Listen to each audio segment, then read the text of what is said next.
Cette photo, je la trouve vraiment pas mal. J'étais au niveau du rooftop du centre Pompidou. Si vous regardez bien, on aperçoit la Défense et même l'Arc de Triomphe ici. Donc, on va venir gentiment baisser notre exposition. On va se mettre à peu près à -84. On va obtenir ça. Vous voyez qu'on va récupérer des informations au niveau du ciel, comme c'était un coucher de soleil. Et avant d'aller plus loin dans les réglages de base, on va venir chercher un profil de couleur. Donc, on va prendre le Modern 4, celui-ci, et on va venir à 153. Déjà, on a un premier équilibrage avec le profil de couleur à deux. On va venir diminuer nos contrastes, donc drastiquement. Je sais que ça va faire peur à certains, mais bon, c'est voulu. Ici, on va diminuer un petit peu notre haute lumière. On va les mettre à -41. On va pousser nos ombres un tout petit peu. Ça va donner un peu d'informations au niveau de nos ombres et on verra si on les rehausse plus tard. Les blancs, on va venir en mettre. Je pense qu'un petit plus 30, c'est pas mal. Et les noirs ici, on va venir les diminuer. On va se mettre à peu près à -29. Et vous voyez déjà qu'on obtient ce niveau de contraste. Avec la courbe ici, on va venir mettre un premier point là et un deuxième point qu'on va rehausser. Alors, je vais aller le chercher. Il est un peu chiant à aller chercher celui-là. Je pense que je vais le mettre comme ceci. Et là, ce point, je vais venir le rehausser. Comme ça, je vais obtenir cet équilibre au niveau de mes tonalités. Et vous voyez que là, dans mes zones les plus sombres, ils sont vraiment marqués. Et au niveau de mes hautes lumières, ben, on a ça. Donc, pour mes effets de style, la texture, je vais aller à peu près à +18. Je pense que c'est pas mal. La clarté ici, je vais en diminuer. Je pense que un peu -8, c'est bien. Et maintenant, pour ma correction de voile, c'est vraiment ce qui va avoir énormément d'impact dans l'effet que je veux donner à ma photo. Vous voyez que plus je mets du voile atmosphérique, plus ma photo, elle gagne en force et en contraste. Le contraste du voile atmosphérique qui est poussé. Moins je vais en mettre, plus je vais obtenir cet effet un peu de glow,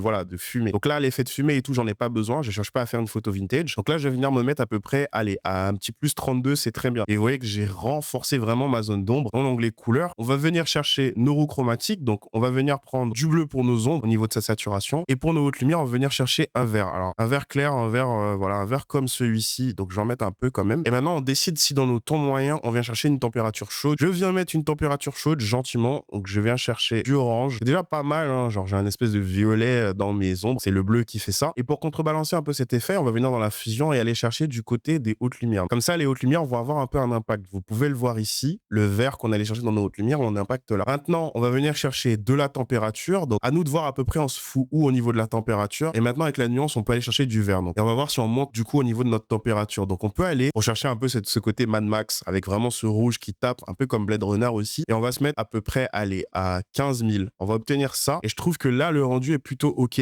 On a vraiment cet effet de coucher de soleil qui vient taper sur tous nos bâtiments. Et vous inquiétez pas, on n'a pas écrasé du tout ce qu'on a fait au niveau de nos color grading, bien au contraire. Maintenant, au niveau de nos couleurs, par rapport au mélangeur de couleurs, on peut aller dans le jaune ici et en fait augmenter notre luminance tout petit peu. Et dans mes oranges, pareil, je vois ce que je fais. Est-ce que j'augmente ou ce que j'abaisse? Vous voyez que quand j'augmente, j'ai ça et quand j'abaisse, c'est ça. Donc, je vais venir abaisser un petit peu pour gagner un peu de ciel. Je pense qu'à peu près à -7. Et maintenant, dans mes réglages de base, pour finir, je vais diminuer un tout petit peu ma luminance comme ceci et je peux diminuer même mon exposition aussi. Là, j'ai terminé. On va se mater du coup un avant-après. Avant, on était comme ça. Maintenant, on est comme ça. Dites-moi ce que vous en pensez en commentaire. Et pour tous ceux qui veulent en apprendre plus sur la retouche Lightroom, n'hésitez pas à vous abonner.